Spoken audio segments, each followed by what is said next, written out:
Hello, എല്ലാവർക്കും സുഖമാണോ? ഞാൻ ഇന്നൊരു ചെറിയൊരു കാര്യം പറയാനായിട്ടാണ് വന്നത്. ഈ ഏക്കറേജിൽ വീട് മേടിക്കുമ്പോൾ ശ്രദ്ധിക്കേണ്ട ഒന്ന് രണ്ട് കാര്യങ്ങളെ പറ്റിയിട്ട്. എനിക്ക് വലിയ അറിവൊന്നുമില്ല, എങ്കിലും ഞാൻ പല സ്ഥലത്തും നോക്കുമ്പോൾ കാണുന്ന ചെറിയ ചെറിയ അറിവുകളും അത് എൻ്റെ ഇവിടെ ജീവിതത്തിൽ പ്രാവർത്തികമാക്കുന്ന കാര്യങ്ങളുമാണ് ഉദ്ദേശിക്കുന്നത്. ഒന്ന്, വെള്ളത്തിൻ്റെ കാര്യത്തെ പറ്റിയിട്ടാണ് ഞാൻ ആദ്യമായിട്ട് പറയാൻ ഉദ്ദേശിക്കുന്നത്. ഒന്ന്, 7.5 GPM, 7.5 ഗാലൻ പെർ മിനിറ്റ് എങ്കിലും വെള്ളം ഉണ്ടാവണം നമുക്ക്. ഒരു ചെറിയ കുടുംബം, ആവറേജ് കുടുംബത്തിന്, 5 അംഗങ്ങളുള്ള ഒരു കുടുംബത്തിലേക്ക് 7.5 ഗാലൻ പെർ മിനിറ്റ് വെള്ളം എങ്കിലും ഉണ്ടാവണം മിനിമം. വേറെ സ്ഥലത്ത് 5 ഉണ്ട്, അവിടെ അല്പം ബുദ്ധിമുട്ടായിരിക്കും, എങ്കിൽ പോലും മുന്നോട്ട് പോകാൻ പറ്റും. 4 പേരുള്ള വീട്ടിലാണെങ്കിൽ ഒക്കെ നടക്കും.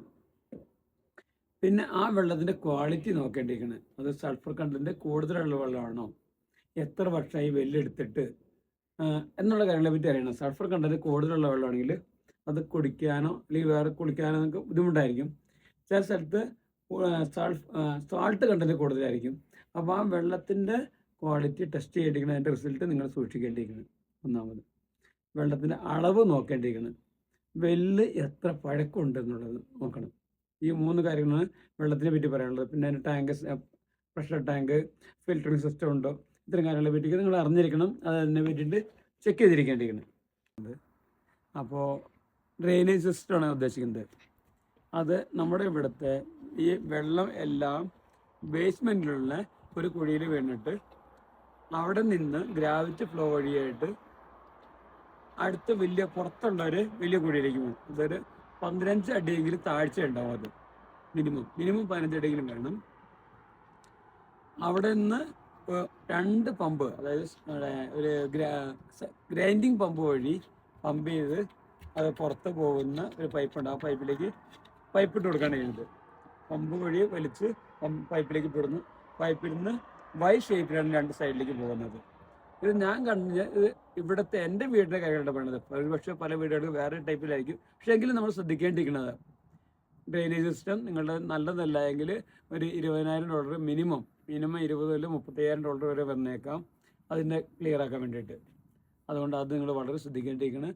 അത് എല്ലാ സമ്മറിലും എല്ലാ വിൻ്ററിലും പ്രത്യേകം കെയർ ചെയ്യേണ്ട സംഭവമാണത്. അപ്പോൾ ഈ ഡ്രെയിനേജ് സിസ്റ്റം, ട്രൈസൈക്കിൾ സിസ്റ്റമാണ് അത് ഡ്രെയിനേജിന് പോണത്.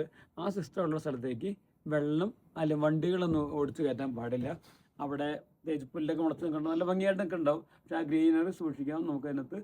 അതോടൊപ്പം തന്നെ അവിടേക്ക് വണ്ടികളൊന്നും കയറ്റാതെ പ്രത്യേകമായിട്ട് ട്രീറ്റ് ചെയ്യണം.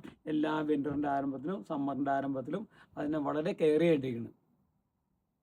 അതിനകത്ത് പമ്പുകളൊക്കെ വർക്ക് ചെയ്യണമെന്ന് നോക്കണം. 2 പമ്പെങ്കിലും അതിനകത്ത് ഉണ്ടായിരിക്കണം.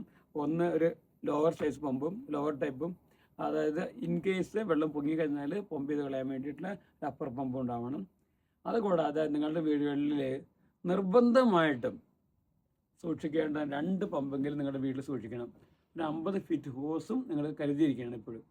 ഇൻ കേസ് ഏതെങ്കിലും സമയത്ത് വെള്ളം പൊങ്ങാൻ സാധ്യതയുണ്ട് എങ്കിൽ അത് ആ സമയത്ത് സഡനായിട്ട് പോയി പമ്പ് ചെയ്ത് അല്ലെങ്കിൽ കളയാവുന്ന സംവിധാനത്തിൽ നിങ്ങളുടെ വീട്ടിൽ എക്സ്ട്രാ പമ്പ് ഉണ്ടായിരിക്കണം. അത് വലിയ വിലയില്ല, ഒരു 1.5 ഇഞ്ചിൻ്റെ പമ്പൊക്കെ വലിയ വിലയില്ല. റോളിങ് ഹോസ്, ലേ ഡൗൺ ഹോസ് നിങ്ങൾക്ക് കിട്ടും. അത് നിങ്ങൾ തയ്യാറാക്കി എപ്പോഴും പെട്ടെന്ന് എടുക്കാവുന്ന സാഹചര്യത്തിലേക്ക് തയ്യാറാക്കി വെക്കണം. പിന്നെ അതിൻ്റെ ഓരോ വർഷവും മോട്ടർ ചെക്ക് ചെയ്യാതെ കാര്യങ്ങളൊക്കെ നിങ്ങൾ നിർബന്ധമായിട്ട് ചെയ്യേണ്ടതാണ്. ഇത്രയും കാര്യങ്ങൾ ചെയ്താൽ രണ്ടാമത് നിങ്ങൾക്ക് കുറച്ച് സമാധാനം കിട്ടും. നിങ്ങൾ വിചാരിക്കും ഇത് പഠിച്ചു പറയണത്. എൻ്റെ ജീവിതത്തിൽ ഞാൻ പരിശീലിച്ചെടുത്തിട്ട് എൻ്റെ ജീവിതത്തിൽ പാലിക്കപ്പെടുന്ന കാര്യങ്ങളാണ് പറയുന്നത്. അപ്പോൾ മൂന്നാമത് നമ്മൾ അറിയേണ്ടത്, ഇലക്ട്രിസിറ്റി ലൈൻ ഏതൊക്കെ വഴിയാണ് പോകുന്നത് നമ്മുടെ വീട്ടിലേക്കുള്ളത്, ഡ്രെയിനേജ് ലൈൻ ഏത് വഴിയാണ് പോകുന്നത്, വെൽ വാട്ടർ ഏത് വഴിയാണ് വരുന്നത്, ഗ്രാവിറ്റി, അതായത് ഫ്ലോ എവിടേക്കാണ്, ഈ വെള്ളം എവിടേക്കാണ് ഗ്രാവിറ്റി. ഇപ്പോൾ പെട്ടെന്ന് മഴ വന്നു, കുറച്ച് വെള്ളം പൊങ്ങിക്കഴിഞ്ഞാൽ അതിനെങ്ങനെ പമ്പ് ചെയ്ത് കളയാൻ പറ്റും, ഇത്തരം കാര്യങ്ങളെ പറ്റി. പുതിയ വീട് പണിയുന്നവരാണെങ്കിൽ വീപ്പിംഗ് ലൈൻ ഇടുന്നു. വീപ്പിംഗ് ലൈനിൽ വീടിൻ്റെ ചുറ്റും പൈപ്പുകളിട്ട് ഇൻ കേസ് ബേസ്മെൻറ്റിൽ വെള്ളം വന്നാൽ വലിച്ച് കളയാവുന്ന രീതിയിൽ പുറത്ത് നിന്ന് തന്നെ പമ്പ് ചെയ്ത് കളയാവുന്ന ആണ് വീപ്പിംഗ് ലൈൻ എന്ന് വേണ്ടത്. അതെല്ലാം ഇടാൻ നോക്കണം. അപ്പോൾ ഈ ലൈനിനെ പറ്റിയെല്ലാം നമ്മൾ കൃത്യമായിട്ട് അറിഞ്ഞിരിക്കണം. പിന്നെ എമർജൻസി സിറ്റുവേഷനിൽ കൈകാര്യം ചെയ്യാവുന്ന, കറണ്ട് പോകില്ല ഇവിടെ കറണ്ട് പോകണോ ഇവിടെ ഇല്ല എങ്കിൽ പോലും ജനറേറ്ററും എമർജൻസി ലൈറ്റുകളും കാര്യങ്ങളെല്ലാം നിങ്ങൾ കരുതിയിരിക്കണം. അപ്പോൾ ഇങ്ങനെ കുറച്ച് കാര്യങ്ങളൊക്കെ തയ്യാറാക്കി വെച്ച് കഴിഞ്ഞാൽ പുല്ല് വെട്ടാനുള്ള എക്യുപ്മെന്റ്സ് വേണം. അങ്ങനത്തെ കുറച്ച് കാര്യങ്ങൾ തയ്യാറാക്കി വെച്ചാൽ നിങ്ങൾക്ക് സമാധാനമായിട്ട് വീട്ടിൽ കിടന്ന് ഉറങ്ങാൻ പറ്റും. പിന്നെ ഞങ്ങളുടെ വീട്ടിൽ ചുറ്റും ലൈറ്റ് ഒക്കെ ഇട്ടിട്ടുണ്ട്.